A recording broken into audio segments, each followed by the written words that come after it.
Hi, this is Steve Hargadon, and it's Wednesday, January 19th, 2011, and welcome to the Future of Education.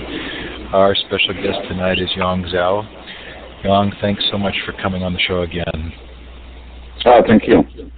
Really fun to have you here. I tried to put both books up. I think that Asian Education is your most recent, right? Yes, it's a handbook of Asian education that includes a lot of chapters on the various what I call different cultures, civilizations, including India, the Islamic, and Confucian, and Japanese. So it's quite interesting. Well, we'll give you a chance to talk about that tonight. Future of Education is sponsored by Illuminate, which is now going to become Blackboard Collaborate, and my employer, and the project I work on is called Learn Central. It's a social network for educators with Illuminate baked in. It is free. We hope you'll come and take advantage of it.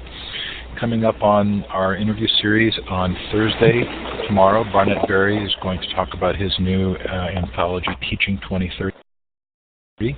On Monday, we have Karen Cater scheduled to talk about the EdTech plan. On Tuesday, Gary Steger, whom I'm sure will give quite a rebuttal to the EdTech plan. Then Michael Horn will revisit Disrupting Class.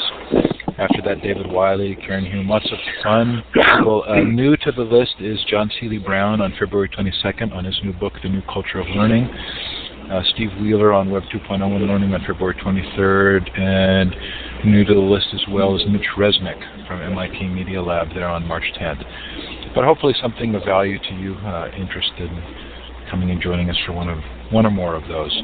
If you've missed a session, we've got all of them recorded. You can go to futureofeducation.com. On the recording page, you can see the links to the individual MP3 files and the podcast, as well as the full Illuminate recordings. Last night we talked to Will Richardson. Last week, Ira David Sokol. In December, Alfie Cohn, Deborah Meyer. Lots of fun people. Hopefully, again, there's something there that will appeal to you. If this is your first time in Illuminate, we sure are glad that you're getting this experience. We hope you'll have a good time. The first thing I'm going to encourage you to do is to go up to View Layouts and switch to the wide layout. It makes it a lot easier to see the chat. And so that's View Layouts, Wide Layout. At the bottom of the participant window, you'll see a clapping hand, smiley face, confused look, or a thumbs down. Those are ways of kind of giving feedback during the session. We will move to Q&A in the second half, and if you want to ask a question by microphone, you can click on that hand with the green up arrow. That's your way of raising your hand, and we'll give you the mic. We'll encourage you to wait until the Q&A session to do that. I'm now going to give you permissions to modify the whiteboard. And so you're looking for the wand with the red star at the end. And that's to the left of the map. And you click on that wand, and then you click on the map, and it lets us know where you're participating from. And it helps to do a shout out in the chat as well.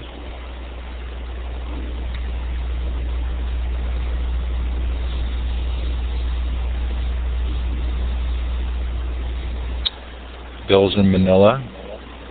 Otherwise, a relatively North America-centric crowd tonight. Isn't that interesting?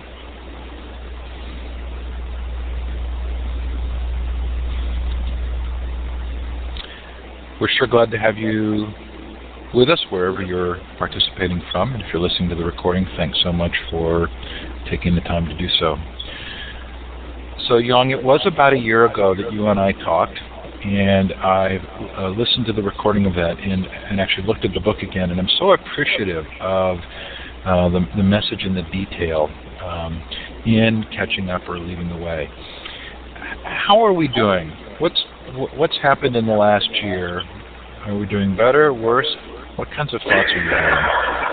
Well, I think actually the education scene from a federal level, national level is getting worse. I mean, you look at, since we talk about the race to the top, it's pushing more about the so-called accountability, more testing, a lot more money spent on those things. And I've been studying a lot of the race to top applications. I mean, what I have now turned this thing called data as a new god for American education. And but data, I'm not opposed to data, but this data is not really false data. It's a false god we're trying to do. Now with Arnie Duncan holding billions of dollars which actually we don't have. We borrow those money, our children's money, to ruin their future. That's what I call it. It's getting very, very bad in that sense. And the Common Core standards has been pushing down to everybody. There's two consortia trying to develop some common assessments. I think the devil's in the details, a lot of it, but the general move, I think, is towards more, as I wrote in the book, towards more kind of dictatorial and more tyrannical argument. I mean, I just finished an article writing for Andy Hargreaves, actually, Journal of Educational Change, talking about how globally we're moving education, curriculum homogenization, curriculum standardization, will impose a lot more arrogant tyranny on our children's future. So I think it's not doing very well, and I'm very happy to report, however, are many genuine grassroots movement to rebel against this. As you probably are aware that in the UK in the summer, I think at least a quarter of their schools boycotted a national test in England and made it impossible for them to compile so-called, the national league table. And I saw some news in the U.S. talking about some schools trying to boycott national tests as well. I think if you look at the PDK Gallup poll, a lot of people are much more disenfranchised with the No Child Left Behind.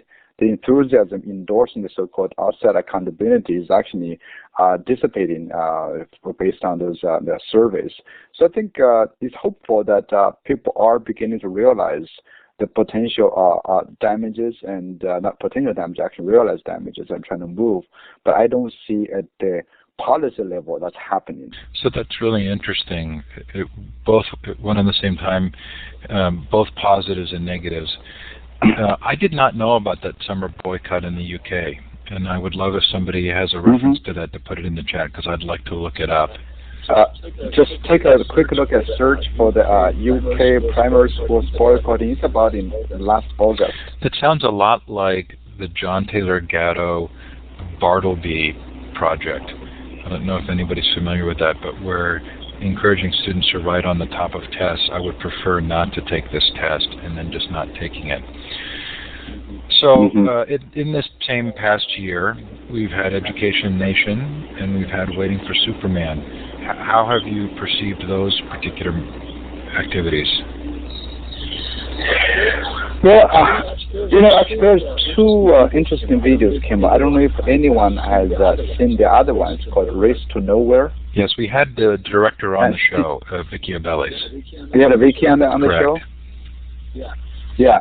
Well, I think it's a good thing in the sense that I like this kind of attention to educational issues. I just hope there'll be more educators actually being on the show and talking about this, because you look at the Waiting for Superman and other things. I think a lot of this are probably more ideologically driven than educationally driven in that sense. When I look at them, they have a very, very clear message to do. And right now, I think in the U.S., a lot of the educational agenda is being hijacked by special interest groups about what they specifically want to promote, which may or may not have much to do with children.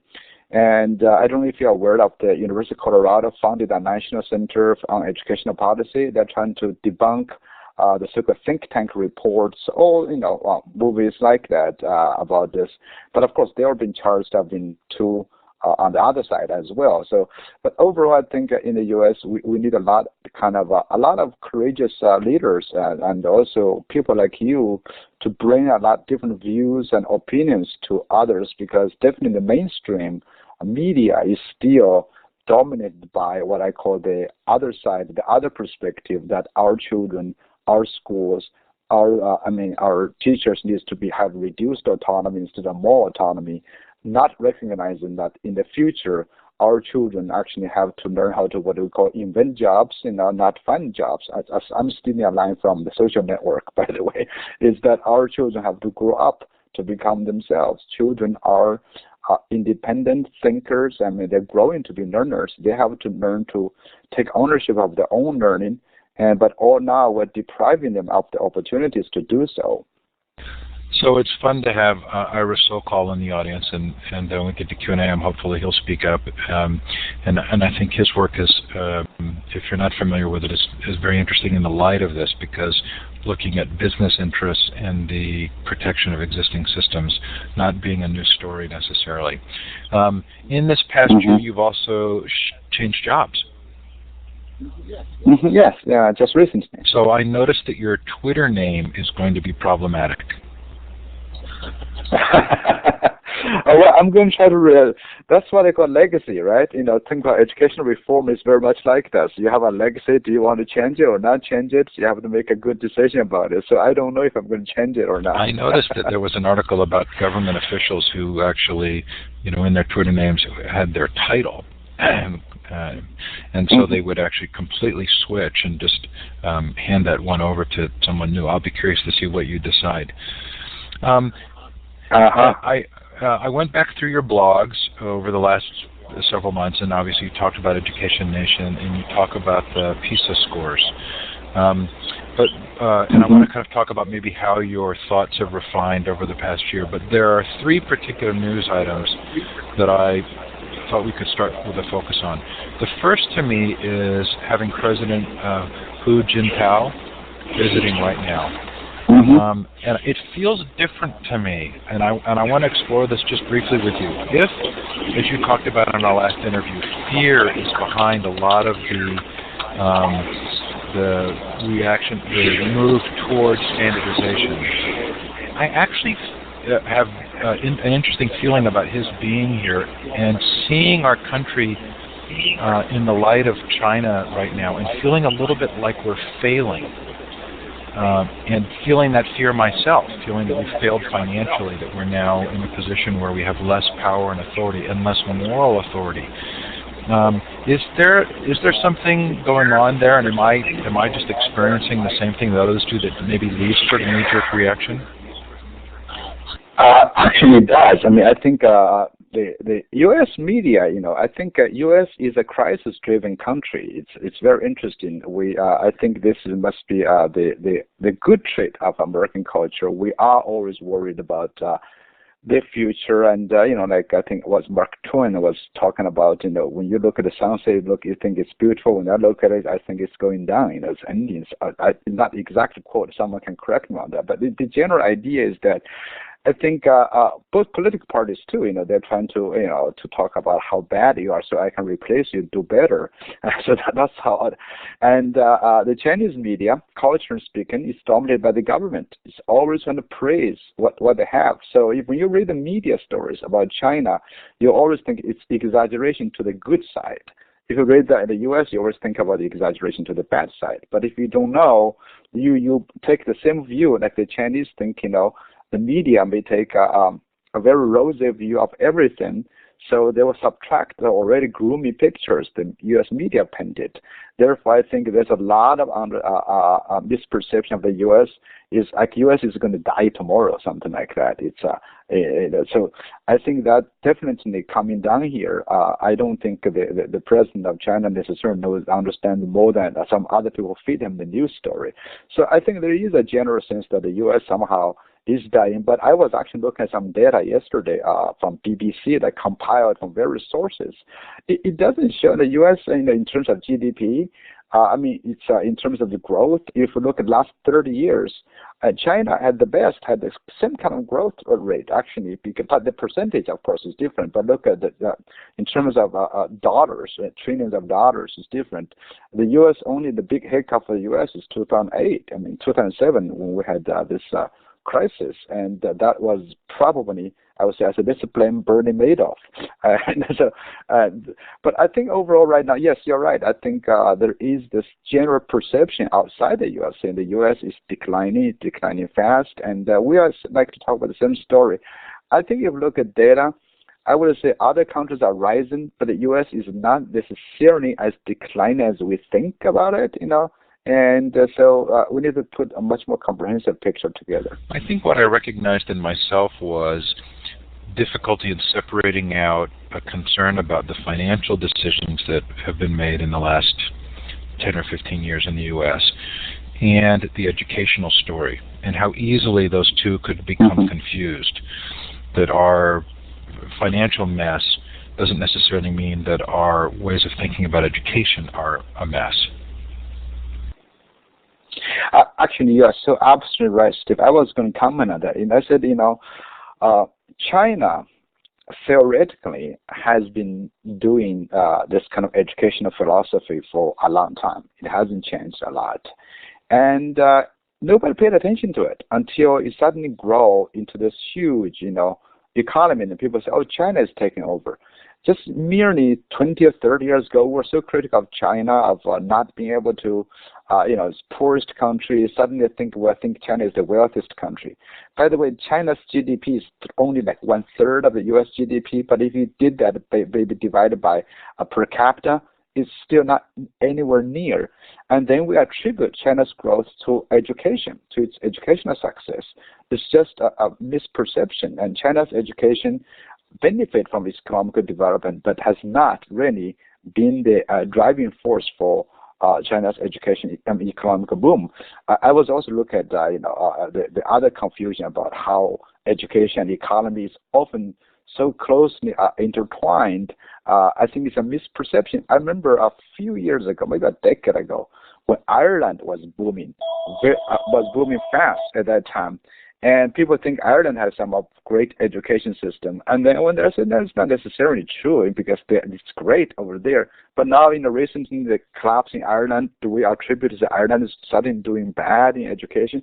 I think we really need to be very careful separating those things. Education is a much longer term business, and economy can flip, can change, on a cyclical basis. So let's talk, if we could, about the PISA test results.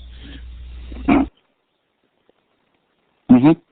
Do you have a question, or you want just me some general comments? Well, I'm just opening the door to you making some comments about it. Yeah. Well, I think everybody is aware of the China's stellar performance. Students from Shanghai rank number 1 out of PISA, and people on this side, in the U.S. have been like Chester Finn has been calling it the Sputnik moment for the U.S., referring back to the 1957 Soviet Union launch of the satellite. And I wrote some comments about that. Basically, this is what I view it, is that if an education system views test scores in a few subjects as the ultimate goal, then you select the students who can do well in that system. Then the parents decide to put all the resources behind it to go after those test scores. Then the teachers are actually selected to do that. Those teachers who can produce better scores are rewarded, and the schools are doing the same thing. So in essence, you have a system putting all resources and all the time, all the efforts in trying to produce those test scores, and they can. And I think the U.S. can do the same. However, I'm always looking at the what I call the costs. That's why in this book, in my catching up, I said the cost of high test scores. And recently, Steve, you were asking about some new insights. I've been actually trying to do some study about the side effects of educational practices. Like medicine, if you take medicine, you got to have some side effects. But what are the side effects? That is not necessarily unintended consequences. Sometimes the consequence can be too overwhelming. So I think the side effects of China trying to getting this PISA score is actually detrimental. It's what they are trying to shake up, trying to get rid of. That's why the PISA stellar performance did not get a lot of media attention in China at all. So I actually joined some kind of discussion about it on China Radio International. But overall, nobody was really impressed. Nobody was surprised. It's just actually I would have expected. So the lesson for us to think about is that is the test scores we're going after. Do we build an education system to produce those test scores, and do the test scores truly measure what matters in the future, and also what matters for a few people? Does it matter for everybody? So when I look at this, I look at the side effects. When you take Tylenol, you look at what could be the side effects. I think that's the same thing. So I did notice that you mentioned that there was little media coverage in China about the test results. So what I think I hear you saying is that may be reflective that in China they're still trying to figure out how to create an education system that would produce more innovation, and that this is not necessarily to them the thing they want to focus on? It's both. Initially, people were not paying attention to the story. I did not have big media play at all. And then there was some discussion. I got asked to write something for some Chinese media, but it's really about how to help the Chinese not to get big-headed about this news. Because, it's the internet age. Even if you did not have major media, but the bloggers write about it. So there was some kind of debate about it as well. So what does this mean? But it's not nearly as much as in the U.S. Okay, so let's talk about Professor Chua at Yale. My favorite topic. So I don't want to oversimplify, and if someone would like to put in the chat, I should have gotten the URL to the Wall Street Journal article, but her last name is Chua, and it's an article, an opinion piece she wrote about being, quote, a Chinese mom, unquote. So I don't want to oversimplify, but it's that article to me felt like abuse, and it was hard for me to see it in the context of sort of the individualism that we expect here in the United States. But does it play better in a culture and a society where the society is more important than the individual? Is that an oversimplification, or would that article get a similar response in China that it got here?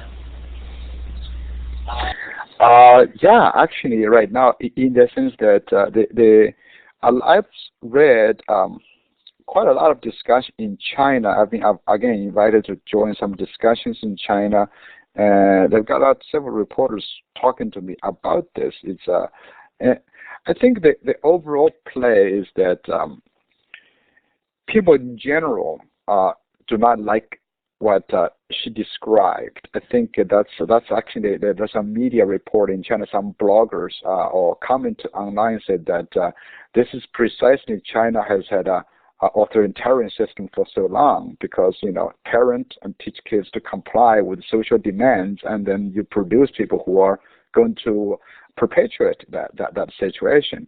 So it may have, philosophically, I think it works always for the governing, the existing government to teach this way. So in a sense, that's why it's very Confucian. It forces obedience and compliance. But even in China now, I think a lot of people recognize that's not the way to go. But as I commented on this one, even with calling children garbage, those are actually, even in China, it's not very acceptable. It's considered, abuse and psychological damage. It's still not very played out well. So overall, I think I don't really know why she did write that. So I thought she was really joking.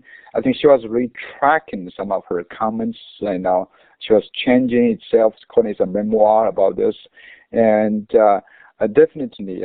It is causing stirring some debate about this, the role of the child and also the government related. So when I look at that, I look at it's no different than the government imposing a lot of what needs, on their children. So to me, her way of parenting, I think it's arrogant parent, the same as the arrogant government to impose, to think we know the best and to view children as all possible to make them into whatever you like. But children have interests, have talents, have strengths, have weaknesses, have different conditions. I think in all of this is somehow ignoring the child.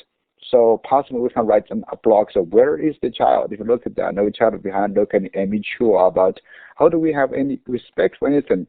So even in China now it's changing a lot. I was in Shanghai in September, and I can remember watching the children, and the current story at that time, and maybe it's larger than just September, but the story that I was hearing in September was sort of the little emperor syndrome. That the Chinese parents weren't controlling their children at all and giving them everything. So I guess I was a little surprised because that wasn't the impression I had gotten, but that may have been a very limited experience in Shanghai. Well, actually, you're seeing two sides. Both are actually good observations because as I was talking about, the Chinese parents in many cases would sacrifice anything for children's test scores or so-called academic achievement.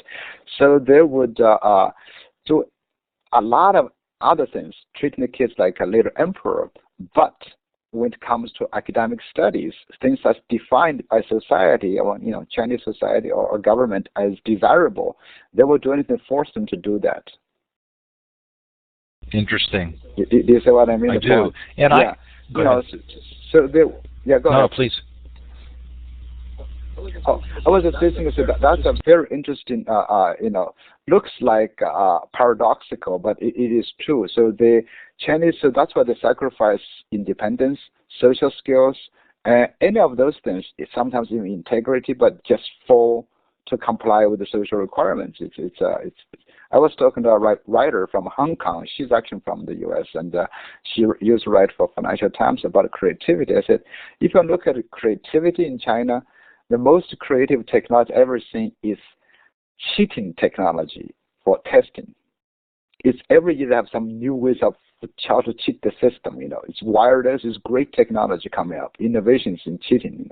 Well, I had a very kind of negative reaction to our article, and that was a little bit of a clue to me, as often is the case, that there was something deeper going on within me. And as I reread the article, I realized I actually kind of have two competing views. There were parts of me that appreciated what she was doing, and parts of me that were repulsed by it. The idea that a child oftentimes doesn't know their own capabilities, and you have to kind of push them in that direction, but then also feeling like screaming and yelling and the garbage comments were uncomfortable for me. Is there maybe does that story maybe reflect the deeper divisions that we have about human motivation and how you help people accomplish things?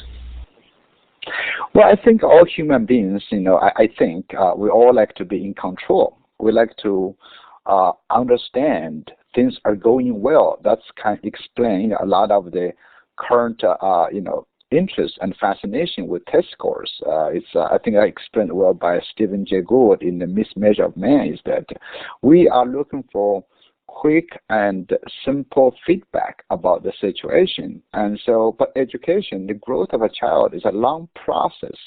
So we are always thinking about, it's another challenge. We're preparing them for the future. So we are always trying to understand, are we successfully preparing them for the future? So we sacrifice their present, and then we become compulsive. I think in the sense that we want to prescribe things for our children to make sure that we seem to be in control. And I actually, as even as an educator, I have to resist that temptation to say, is my child doing well every day?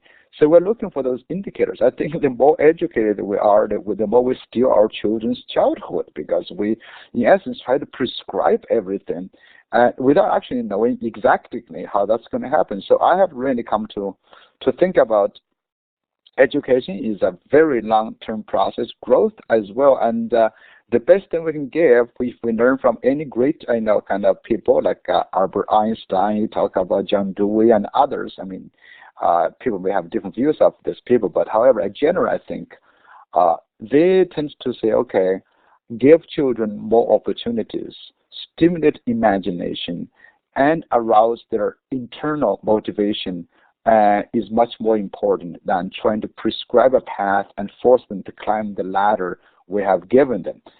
So that's how I would regard this. I think for her, for Amy Chua, the professor, she is basically, I think someone was already brought about David Brooks' comment about, she's basically, as I wrote as well, externalize that anxiety to social, definitions, playing in the Carnegie Hall, doing the math, doing music.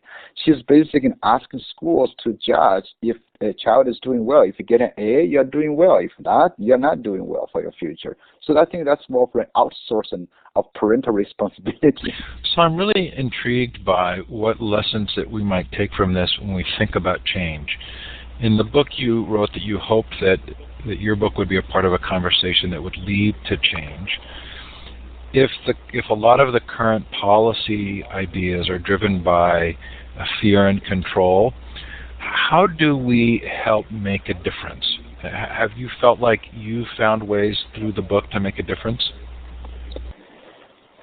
I think so. I think in a sense, that's why I also started blogging and started talking to you. I feel like the book has been read by quite a lot of people. I'm getting emails and getting feedback. And also because of this, I've got to talk to a lot of educators, and sometimes not necessarily but in the business sector as well. I think a lot of people were surprised by how education can be more broadly defined than the government prescribes. And a lot of them said, you got me thinking. And basically, as I said in the book, is about, our test scores, the best way to measure what we have for the future. So that's really, I think to make a change, all of us needs to be, like I say, will be better educated about, I think, the outside world, the future. I think your audience here apparently is perhaps a very special group. I wish everybody, all teachers, educators, are as interested, as active as your audience in terms of thinking and reading and reaching out. And we also need to take action. So that's why I admire a lot of the people in England who did that. So the other thing I think is to do is we perhaps have to do a lot more outreach. I think teachers over the past several decades, we have been fed, and I have a lot of college of education to blame, with very trivial teaching skills, teaching techniques. They're useful, they're powerful in dispensing knowledge or cultivating certain reading skills or literacy skills or any skills. They're very useful and powerful. Therefore, and they are sometimes we call evidence-based or best practices. But one thing I think we haven't done is to instill a much stronger sense of being a social agent, is that we, as we all call public intellectuals. And I think this is interesting. But in my village, when I was growing, we didn't even have a teacher. I think we had to go to another village for a teacher. But that teacher is very well respected, not because she's just simply a teacher. She or he was viewed as a public intellectual who is more enlightened than others. So I don't know if in our schools, our teachers either can be like that or would like to do that to bring more voice out, to voice the reason, just to say why we need to do certain things. I think a lot of times we have been more reactive instead of trying to be proactive to project a different vision. So I've been doing a dangerous thing lately. I've been reading a lot of Noam Chomsky. And one of the things I really like about some of what he's written is he said, there's a problem when you teach democracy, but you don't actually enact it in an educational setting. That they have to learn by being taught about democracy, but not by actually living it. So I'm interested, in our last interview you talked a lot about local control and local movements, or at least we did together. I may have led that, but or pushed us in that direction. But you made a reference in one of your blog posts to mass localism. Can you describe that to me and tell me if you've been seeing that happen in positive ways that we could emulate in some way? Well, that term actually was quite used a lot in England. There's a group called Innovation Unit and another group. They've been trying to see how they can use local, discover local solutions, but being supported by national efforts. They've been trying to do that in a grant effort to do. To work on really about environmental, actually carbon output control. Recently, actually, I was in England talking with a group. They were asking me for advice on how they can use that to engender education innovations. But the overall idea is really, in essence, that local problems, local solutions, and local products are judged on a global scale. So therefore, the more unique, the more local you are, the more global you are, the globally valuable you are. So based on that, what I think the U.S. need is to have tens of thousands of, which, we have 16,000 school districts in them for that matter, of innovation hubs, innovation possibilities to try out. And out of that, you're much more likely to produce creative, centers. That's something I think that's why I endorse a lot of those things, because I think we are living in a very uncertain world with uncertain future. We need people to try out different things, to come out with different ideas, and also to produce different kinds of people. So with any government trying to mandate anything or parent mandate anything, that's assuming, that's why I call them very arrogant, assuming they know what the future is. They've seen it, and then they can prepare you for that. So that's, but I don't think that works. So what I would like to argue is that we need to have, if the federal government wants to help, any government wants to help, is to make those money, the $4 billion race to top, available to stimulate local innovations, use mass localism, and basically stimulate that and to activate, to invite a lot more people to participate in this movement, to create a bigger dialogue about education right now. But now I don't see that happening at all. Democracy seems to be a theme in your material, and you talk about, we had noted last time that in the book you actually are kind of surprised that Americans are willing to give up control of what happens to their kids in schools. And then you quoted Neil Postman saying public education does not serve a public, but it creates a public. In the last year, have you seen things that have either bolstered or changed your feelings about the experience that students have in education as a civic institution rather than as a test preparation location? Yeah, I think I have seen some examples, but again, I've been very delighted by the response of educators I've talked to, how they tell me they feel energized, they feel like they want to do it. I think my comments about borrowing from Neil Postman also come from the suddenly right now the loss of faith in American public education, which has helped build this nation, build a democracy. And so I was very shocked by how willingly Americans are willing to give this up. I think that's because of public fear. They lost judgment. So what I've seen, however, is I think I see a lot of views, grassroots, also thanks to the internet, trying to ask our teachers and others, parents, to shoulder more of this democratic responsibility to protect, our rights to education, our rights to define education. Not that the government run, but again, that's not happening at a higher level or the media level yet. Because I think people, actually I was listening to radio today, the people in Congress talk about the health bill, repeal this, so it says it's not democratic to do this, to do. But I'm thinking, why don't people, either the Republicans or Democrats, think about having federal government doing all of this to our children is the most undemocratic view. It's taking away a lot of things and is pushing down a very dictatorial approach to education. That's really, I'm very shocked by people do not make that connection. It's, American education, from my understanding and by comparing many systems, is definitely not perfect. As I said, it's an imperfect system people want to emulate. But it's like democracy. People, I don't know who said that democracy is the worst form of government except all others.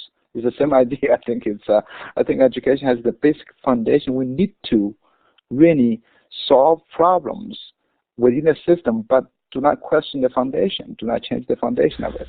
So if I were to combine, and I'm going to put words in people's mouths here, and I may be wrong, but if I were to combine Ira Sokol's view of the role that businesses play in defining education at critical moments, and Chomsky's view that the media are largely controlled by big business and are not likely to present the full picture, are there ways to get the word out that you see that are being effective, where people are not only having good educational practice, but are finding a way to actually get it exposed on a broader level? I think, again, it has to be grassroots. In this regard. I think, I don't know, are you aware of Jesse Turner's initiative out of Connecticut? He had this one-man walk to Washington to protest No Child Left Behind and the reauthorization of ESEA. I don't know if you can Google. He has a website now and a Facebook that supports this work, and if you are interested, you should do that. I think it counts on individuals. Again, in a democracy, I would say what's powerful, what's important is every individual shoulders responsibility. Honestly, sometimes I feel very strange, because I'm a new immigrant and I'm talking about all of these things, Thank God we're not in the J. Edgar Hoover time. I would have been deported probably if I did that. But I would think we need a lot more people talking about this. The big businesses definitely, I think, you're right, it plays a major role. If you look at who sponsors a lot of those reports and the findings, when I was looking at the organization Achieve, ACT, ETS, a lot of them produce a lot of reports in college readiness important and measured by our SAT physics test or that test or this test. And look at the big businesses, like Microsoft. All of them have a huge interest in this. And you look at the bigger companies. Let's say McGraw Hill, Peterson, a lot of testing companies. And so education is big business, and there's a lot more other businesses. I haven't done really thorough studies around this, but definitely money influences. The money influence, we should be very careful of that. I don't know who has done a lot of analysis with this, but it will be interesting to bring someone to do that. There was David Brooks was mentioned earlier, and there was a David Brooks column a week or two ago where he talked about civility, and I was reminded of how much we end up absorbing the culture around us, and sometimes we don't have great perspective. And he made the point that I wish I had brought it up in advance, but the idea that the founding fathers saw us as flawed and imperfect, and so built systems that allowed for balance, and that we have sort of forgotten that we're flawed, and so we end up, drinking the Kool-Aid, believing what we say. And so I imagine people in those companies, those commercial companies, believing what they say and believing that they're doing good for education, but wishing we had more of kind of a check and a balance system. I think that's a very, very good observation and comment. I just feel right now suddenly we have certain individuals coming out to see, we know the best, listen to me, you're going to do this. So, like in my book, I try to avoid that at all. As a business, in my whole argument, I'm only right in arguing that give the power back to the professionals, to the locals, and it's about autonomy. It's about a lot of those things. I think right now our education system, a lot of the discourse is driven by the talk of efficiency and effectiveness. Is that do we produce kids faster, better, more effective than others, and measure again with very simplistic measures to do that. And that efficiency argument always wins somehow in the U.S. again because maybe we're a capitalist society. We want to become more efficient. So if you look at a lot of the standards measurement argument has to do with efficiency. If I move from one state to another state, why do I have to do this? Why do all 50 states have to do this? There was some very a lot of wisdom when we designed the system. Was designed, like you said, checks and balances to prevent us from doing this.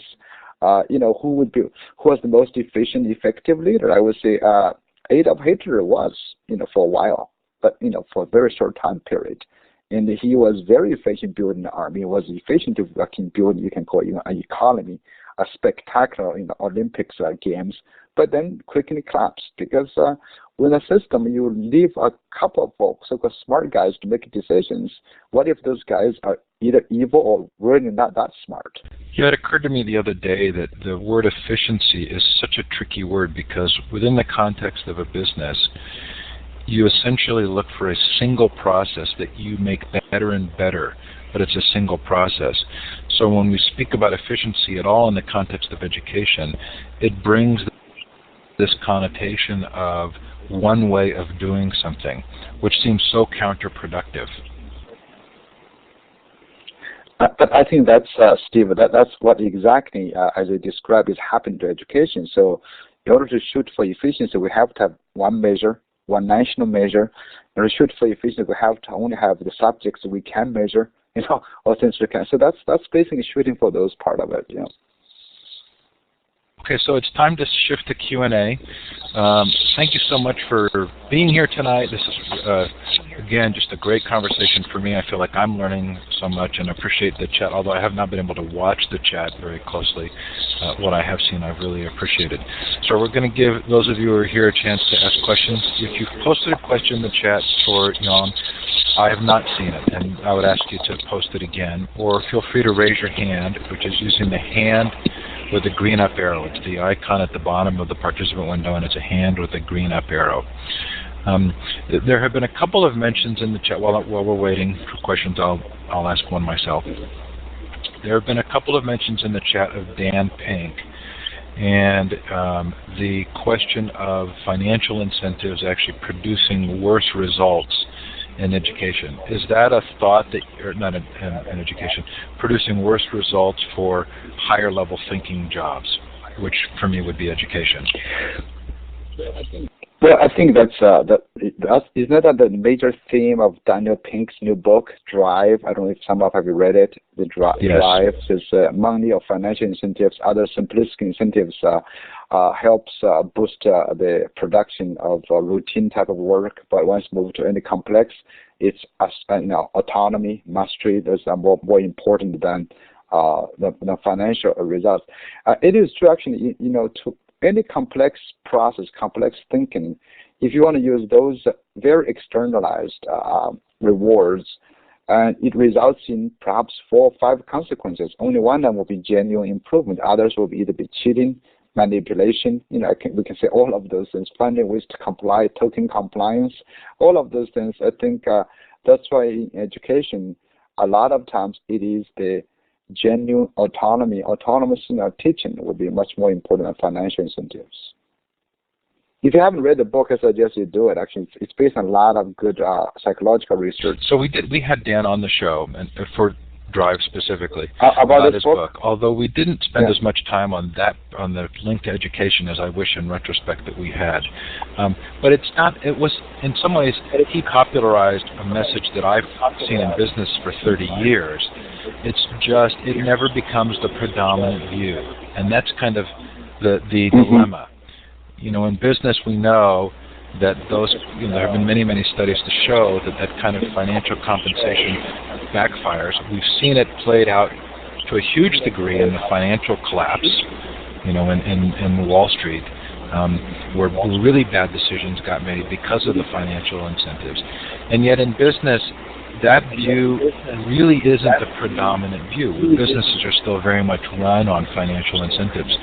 So what hope do we have to see a change in education if we don't have that change in business? Well, I think education perhaps started as in the U.S. That's why I praise the traditional strength of U.S. U.S. education started as something that's much more local, it's much more diverse. So if we return to the reality, is good. I think it's the traditional business view that Dan Pink was criticizing, or that you are criticizing, is actually coming over to craft educational thinking. And I don't know if you are aware. I think I wrote something in this one.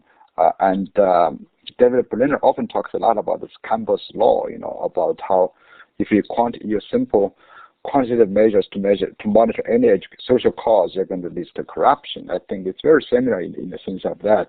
And I've seen a lot of it happen. But I think in education, again, we have to return back to the issue that we have had a good sound system foundation to start with. We need to return to that. So we need to resist this. We are business-driven. Education is a human business. So I don't know how much hope we can see. The best hope I can rely on is, again, our democratic, local controlled, needs. So I was actually speaking to this Wisconsin School Board Association conference. I said, if you look at this, all of you were basically elected and selected, trusted by the people of Wisconsin to guard the future of their children. And are we doing that? I think we need to all ask that question. Are we doing that?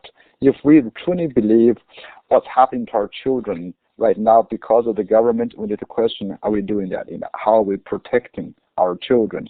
We're entrusted with this job.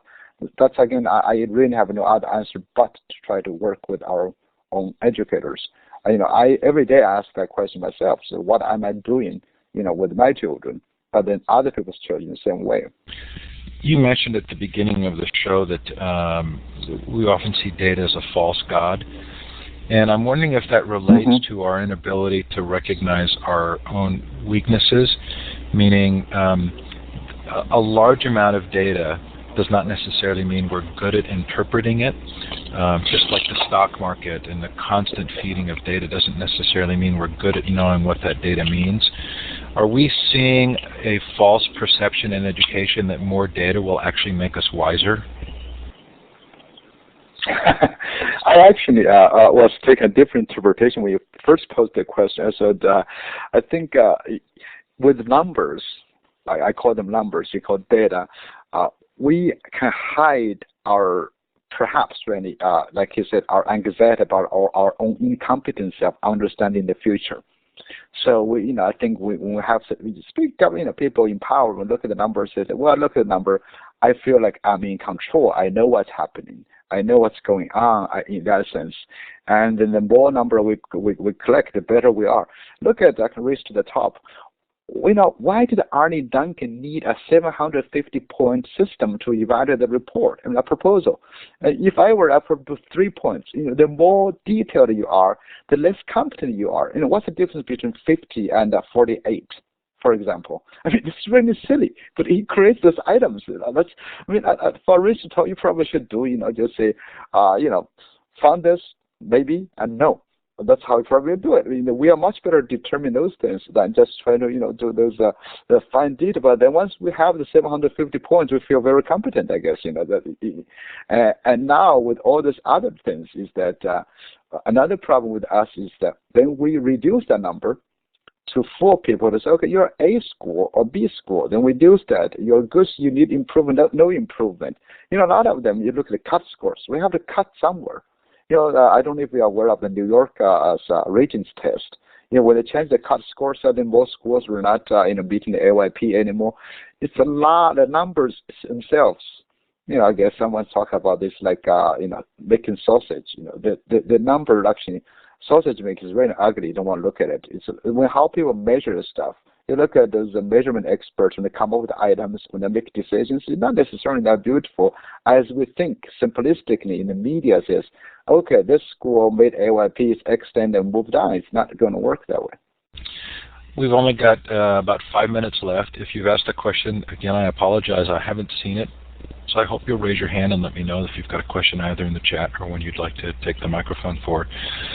Yong, when I interviewed Jennifer Fox, on strengths, I think she mentioned that she had been working with you. Are you a part of the projects related to that strengths movement for students? Yeah, Jennifer and I, we actually have been trying to work together on some kind of a system that would assist students to develop their strengths, to build on, to broaden their their experiences, and hasn't really happened yet. By the way, can I just put in some plug here if anyone is interested? My new job at University of Oregon, what I'm doing there is actually I'm building what I call a virtual lab school at the University of Oregon. One of the missions I have there is really to provide courses, experience that may otherwise not available. For example, I want to build a game design academy, a film academy within the virtual lab school, but also make it globally accessible to have clubs from different countries to work together. It's not going to be like a course, but more like a community building. That's one of the things I do at the University of Oregon. So it's what we call virtual lab school. Jennifer will have ended up been working on those things to bring resources and to bring ways to help students and parents and teachers identify strength and build on strength, and more importantly, make their strength, render them into products so customers and the future universities and employers may be aware of their strength. Yeah, again, I'm sort of fascinated by the dichotomy I feel myself, knowing that that I completely agree and really work with my children to find their individual strengths. But I don't feel like I have a really good handle on how you would provide that in a more systemic environment. So we'll be looking to see what you do there, and hope that feel free to make any more commercials you would like right now. Well, another one I want to do is really try to build what I call a global village concept, to try to raise some money so I can build at least 5 villages to have students from multi countries spend at least a month together to work with each other, understand each other, more multinational camps, but specifically representing their own culture, but more trying to develop this global sense. Another thing, I'm running a conference called Students as Global Entrepreneurs in Oregon in August with an organization from England. So we're going to have an international conference. If anyone is interested in, we can just let me know, because I really think schools have to develop entrepreneurship. By the way, I mean, when I talk about entrepreneurs, they don't have to be really good or bad. Okay, it's just somehow we have to take charge of our own life, and make schools and education systems as educational resources to work for the students. If they know how to command those resources, they know how to command their life. We need to give the responsibility of choice to students, and then we support them. We bring that together. They haven't learned taking control. I think a big problem with Amy Chu and others that fail to recognize the Chinese students is because they have been deprived of the opportunity to make choices. Therefore, they automatically deny any responsibility. If anything, I would like to write a book about how what they call the damage of love. In the name of love, we prescribe our children's future, we prescribe them present, and we think in any misery they take today is for the sweet tomorrow. But that sweet tomorrow, when is that sweet tomorrow? When you're retired, when you're 75? So things like that really, really doesn't work. Someone's asking about that age group. I was thinking about the middle to high school students. But anyway, I will do a lot of those writings of the initiatives on my blog. If any of you have any suggestions, want to be joining me in doing all this, I'll be happy to take ideas from you and work with them. This is a great group, by the way, Steve, and I'm sorry we did not have time to answer some of the questions. Well, I really appreciate your being here. I'm going to clap for you. This is the little... Zhong is going great. I'm sorry. We have been using Zhong to teach classes, Mandarin Chinese, and so that's now left back in Michigan State, but it's still happening. Sorry, Steve, go ahead. No, I was just thanking you. So please, thank you so much for being here tonight. Really great to hear from you. If you want to put your blog address in the chat, I know I follow it on my reader, but let's make sure that people have that available to them. Thanks to Illuminate and Learn Central for their support of me in this interview series. Tomorrow night, Barnett Berry on Teaching 2030. And then next week, Karen Cater, Gary Stager, and Michael Horn. Yong, fascinating evening. Really appreciate you being here. Appreciate those of you in the audience who've done such a great job participating in the chat. Really enhanced the session. Really a lot of fun. Thank you. Thank you. Take care. Okay. Take care. And Yong, you should feel free to drop off. You fulfilled your hour commitment, and we know that was a lot of time, and really appreciate it. Okay, thank you. I will thank do you. that. Thank okay. you. Bye. Thanks everybody for coming tonight. That was really interesting. I'm going to have to go back and look at the chat because I know I missed an enormous amount of valuable feedback there. I really appreciate Ira and others being here and participating so actively.